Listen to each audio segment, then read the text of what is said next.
there are surveys which are done, for which is the best place to start a new business from.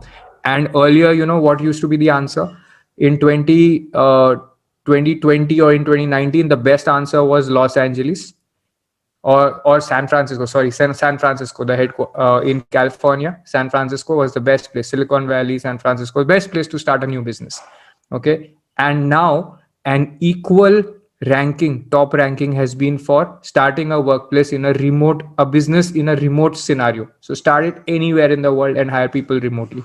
Okay, and each of these scenarios, the business has equal chances of success. Earlier, San Francisco was having Silicon Valley and San Francisco had a very high rate. Okay, now it is not like that. Why? Because after pandemic, things have changed and people have become more and more acclimatized to a new working model. For HR managers, it is a different story. So, how were they specifically impacted? You'll remember, if any of you already are HR executives, payroll executives, HR managers. So when the pandemic started, your first job was, all the HR managers in our labor law courses and, young, senior of all levels, they got super busy because, so there were two sets of people who were really busy in the pandemic. There was HR managers and lawyers.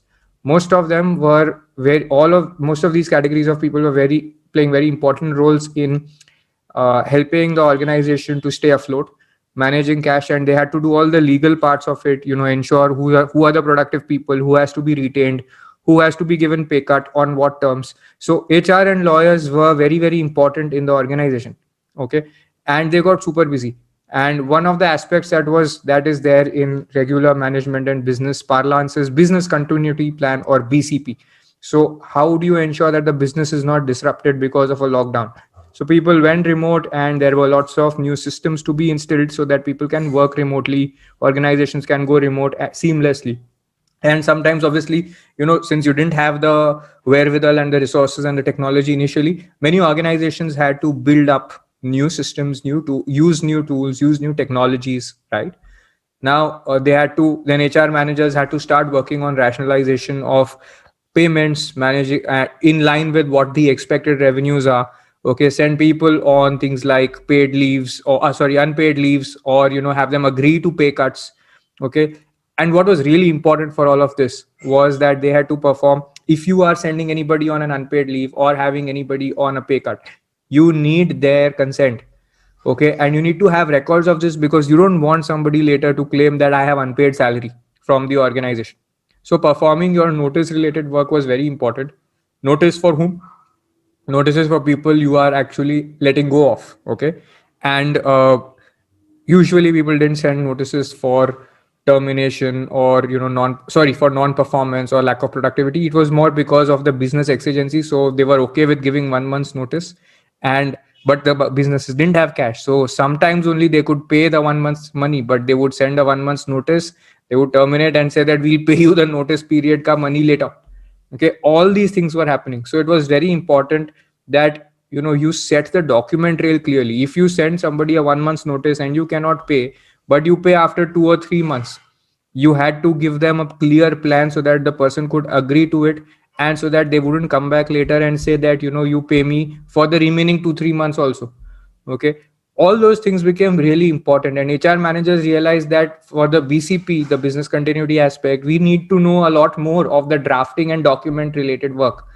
Okay, and so this is what I just shared on, obtaining employee consent if people were sent for unpaid leaves, or if there was a pay cut, or if there was a termination, both. Okay, it was really important to build a proper documentation to minimize future legal risk.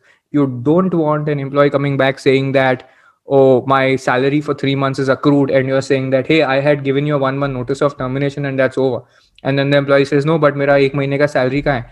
And then you say, I paid it off in the next 3 months. And then he says, no, I was working for all those 3 months. My pending payments for all those 3 months are due. And you don't have the documents to say that. Okay, so you had to move everything, including your FNF, employee consents, everything virtual. And in most of the cases, it was the organization which was having to deviate from standard procedures because cash wasn't there, right? States were constantly amending their laws. This was another, like a double whammy. There were many states which had initially said that uh, this was between March till about June.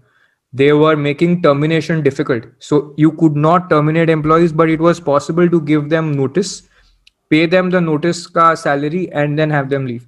But termination otherwise was becoming very difficult. And if and why was termination necessary, I'll tell you. In March to May, if there was 2 months of lockdown and you had paid somebody salary, still you couldn't terminate, and you had to give them a month's notice. Otherwise you would be caught within one of these state provisions, and you would have had to later on be subject to employee litigation.